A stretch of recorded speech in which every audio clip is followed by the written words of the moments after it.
नमस्कार दोस्तों, railway technician की वैकेंसी आ चुकी है और वैकेंसी लगभग 9100 के आसपास है। और छात्र जब जब बोर्ड वाइज वैकेंसी को डिस्ट्रीब्यूट कर रहे हैं तो काफी कम संख्या पड़ रही है बोर्ड वाइज। ऐसे में छात्रों को यह भी परेशानी हो रहा है, वो सोच रहे हैं क्या ही इतना कम फॉर्म है, कौन सा बोर्ड चुने, कौन सा बोर्ड नहीं चुने।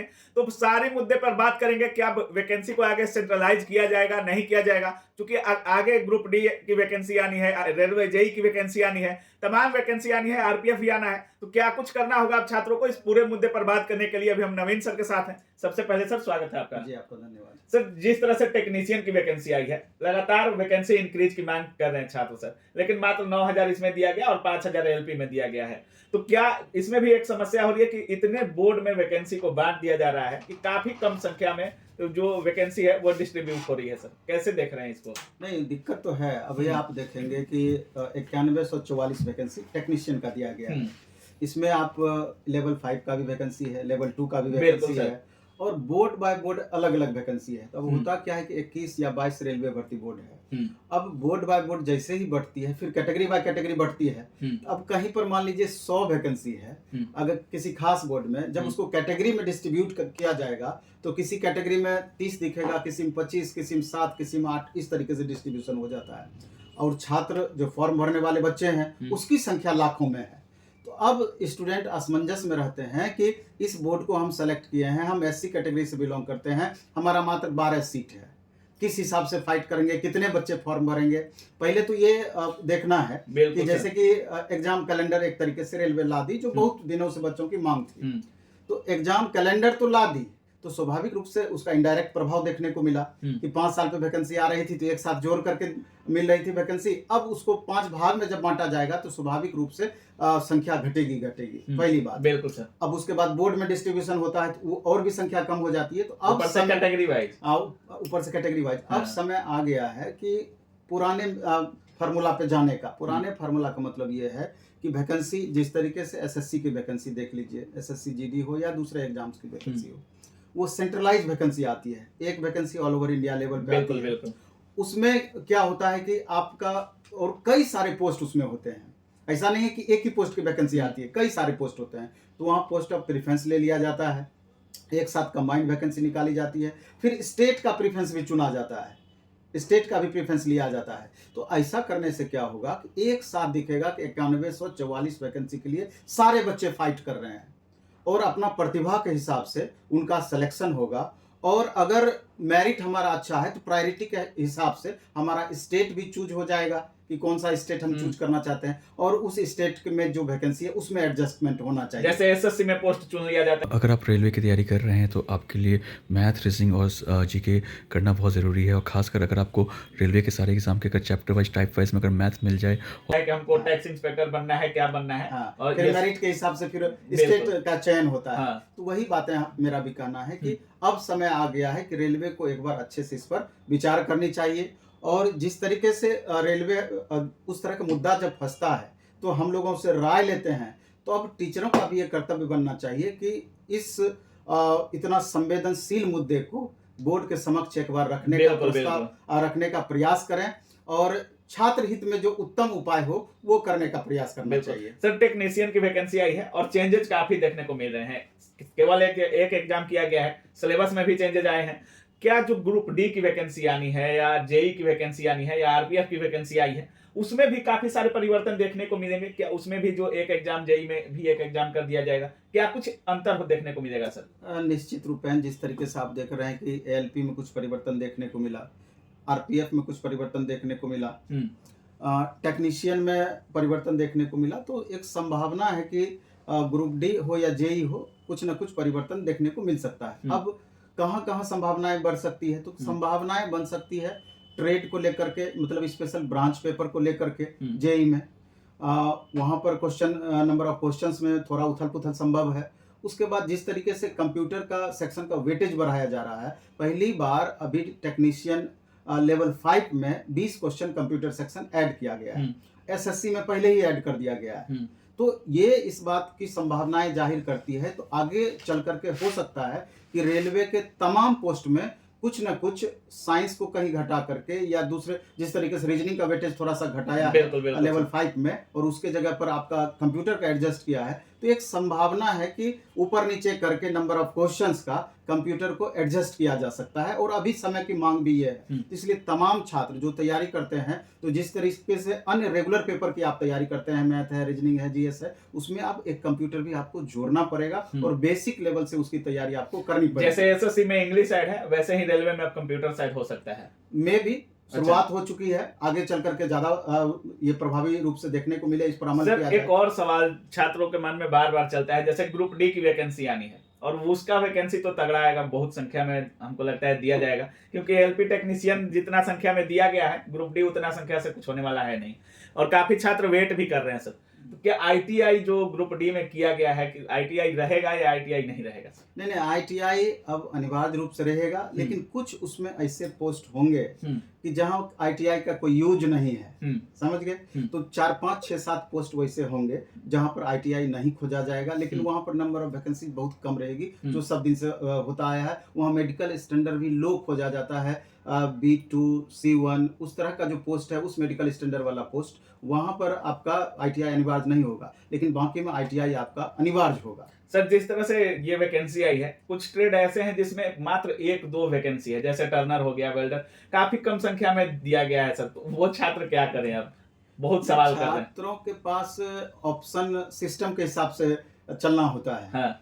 छात्रों के हिसाब से सिस्टम नहीं चलती है, ये सब दिन से होता है, और अभी का ऐसा समय है कि और उतनी अल्प संख्या उन ट्रेड वाले बच्चों की है कि बहुत ज्यादा वो आवाज भी उठाएंगे तो बहुत प्रभावी नहीं होगा, तो झेलना ही पड़ेगा जो परिस्थितियां बनी है सिस्टम के अकॉर्डिंग। तो वो बच्चे अपना ऑप्शंस देखें कि इसके परे भी कहाँ कहाँ हमारा ऑप्शंस बन पाएगा, उस हिसाब से जज करना चाहिए। और हम लोगों से का जहाँ तक सवाल है, जब भी उस तरह की का मौका मिलेगा तो उन छात्रों के हित में जरूर अपनी आवाज को ऊपर तक पहुंचाने का प्रयास करेंगे कि सर इस मामले में भी ध्यान दिया जाए, इन छात्रों पर भी थोड़ा सा रहम किया जाए। रहम करने वाली स्थिति हो गई है सर। क्या और अब जिस तरीके से आप बोले ग्रुप डी की चर्चा किए कि उसकी बड़ी संख्या में वैकेंसी आ सकती है, तो जब ये regular year by year vacancy हो गई तो बड़ी संख्या का उम्मीद आप कैसे कर सकते हैं? 5 साल में देता तो 1 लाख देता, अब उसको 5 भाग में डिवाइड करेगा तो 20,000 का अप्रॉक्स रहेगा। ये मान करके चल सकते हैं कि 16, 17, 18 हजार से लेकर के 25,000 के बीच में वैकेंसी रह सकती है। हाँ, तो एलपी के अनुसार कुछ ज्यादा ही रहेगा। सर, क्या जिनका कलर ब्लाइंडनेस है, काफी सारे कमेंट हमारे पिछले वीडियो में जो हमारे साथ आया था आपका, उसमें काफी सारे छात्र कह रहे हैं कि हमारा कलर ब्लाइंडनेस है, तो क्या हम टेक्नीशियन के लिए एलिजिबल हैं? उसमें देखना ये होगा कि जिनको सीबी है, B2, C1 मेडिकल उसके लिए निर्धारित है कि अगर सीबी है तो उस मेडिकल स्टैंडर्ड वाले पोस्ट को अगर ऑप्ट आप करते हैं तो वहां पर आपको दिक्कत नहीं होगी। आप बाकी जनरल पोस्ट जो है उस पर आप फाइट नहीं कर सकते हैं। ये बातें जब नोटिफिकेशन स्टूडेंट पढ़ेंगे तो वहाँ स्पष्टतया दिया हुआ है कि सीबी वाले बच्चे किस पोस्ट को भर सकते हैं। तो स्टूडेंट के मामले में हम ये चाहते हैं कि चाहे एलपी का फॉर्म भरे हों, चाहे टेक्नीशियन का फॉर्म अभी भरेंगे, इन छात्रों को एक बार अभी तैयारी करने से पहले, फॉर्म भरने से पहले एक बार अपना विजन टेस्ट करा लें। विजन टेस्ट कराने से क्या होगा, और ये बोल करके विजन टेस्ट कराएं कि हमको रेलवे के लिए आंख की जांच करानी है, तब उस फॉर्मेट पे उसको डॉक्टर बताएंगे कि तुम्हारा 6/6 आई है, 6/9 आई है, 6/12 आई है, तुम्हारा A1 मेडिकल के लायक आई है, A3 मेडिकल के लायक आई है, B1, B2, C1 मेडिकल के लायक आई है तुम्हारा। होता क्या है कि जैसे अभी कुछ समय है तो थोड़ा बहुत अगर माइनर प्रॉब्लम होगा तो दवाई मेडिसिन के थ्रू, इसके अलावा डाइट के थ्रू, इसके अलावा ग्लास के थ्रू, तो अभी से कुछ संभव हो पाएगा कि सुधार हो सकती है। और नहीं सुधार होने वाली स्थिति रहेगी तब भी डॉक्टर बता देंगे कि ये तुम्हारा सुधार नहीं हो सकता है। तब उस परिस्थिति में अभी से अपना रास्ता वो बदल लेंगे, क्योंकि लास्ट मोमेंट में जा करके मेडिकल में छटेंगे तो वो ज्यादा पीड़ादायक होगा। बिल्कुल सर, जिस तरह से वैकेंसी आ रही है, एलपी की आई, अभी टेक्नीशियन की आई है, अभी जेई आएगा, ग्रुप डी आएगा। काफी सारे शिक्षक कह रहे थे कि एलपी का जब वैकेंसी आया था तो लोग कह रहे थे कि एक कोर्स हमने लॉन्च कर दिया, अब ये कोर्स हर रेलवे एग्जाम में, मतलब इसके अलावा नहीं पढ़ना है। अब देखा जा रहा है कि काफी सारे ऐसे अब आ गया, वो करते आते हैं, आ गया। अब बैच भी बीच में जानबूझकर एक नोटिफिकेशन घुसा के बीच में बैच। अब क्या सर ऐसे भी पढ़ना पड़ेगा कि एलपी के लिए अलग से बैच लेना है, टेक्नीशियन के लिए अलग से लेना है, जेई के लिए अलग से लेना है, ग्रुप डी के लिए अलग से? क्या तैयारी को इस तरह से करना है कि अलग एग्जाम के लिए अलग तैयारी, या रेलवे के लिए सिर्फ कोई भी चलेगा सर? मेरा कहना इस मामले में यह है कि जैसे आपका काम है, आप प्रोफेशनल हैं, यूट्यूबर हैं, बिल्कुल सर। तो आप अलग अलग जगह जा करके जो अच्छी अच्छी बातें होती है तो उस तरह का आप वीडियो बनाने की कोशिश करते हैं, तो यूट्यूब से भी कुछ पेमेंट आता है, कुछ एक्स्ट्रा बिल्कुल, एडवर्टीजमेंट भी मिलता होगा, तो ये आप कैरियर बिल्कुल। बनाएंगे। तो उसी तरीके से टीचर का भी एक अपना कैरियर है और उसी मोड में वो चलते हैं, तो अधिक से अधिक स्वाभाविक रूप से धन उपार्जन के लिए हाँ। इस तरह का अपनाते हैं। लेकिन दूसरा पहलू ये भी है कि स्टूडेंट को भी थोड़ा वेट एंड वॉच करना चाहिए, और चूंकि मैक्सिमम स्टूडेंट +2 पास होते हैं या टेक्निकली बीटेक किए हुए रहते हैं, डिप्लोमा किए हुए रहते हैं, ग्रेजुएट पास रहते हैं, वो इस बात को अच्छे से समझते हैं कि अगर हमको एएलपी देना है, टेक्नीशियन देना है, आरपीएफ देना है, क्या इसके लिए 3 अलग अलग बैच हमको लेना जरूरी है कि एक बैच से हमारा काम चल जाएगा। अब इसके सिलेबस भी हाँ। बहुत महत्वपूर्ण बात आप चर्चा की, जैसे एलपी की बात करें तो वहाँ 20 क्वेश्चन सीबीटी 1 में 20 क्वेश्चन आपका मैथ से रहेगा, उसके बाद आप देखेंगे कि 25 क्वेश्चन रीजनिंग से रहेगा, 20 क्वेश्चन साइंस से रहेगा, 10 क्वेश्चन जीएस से रहेगा।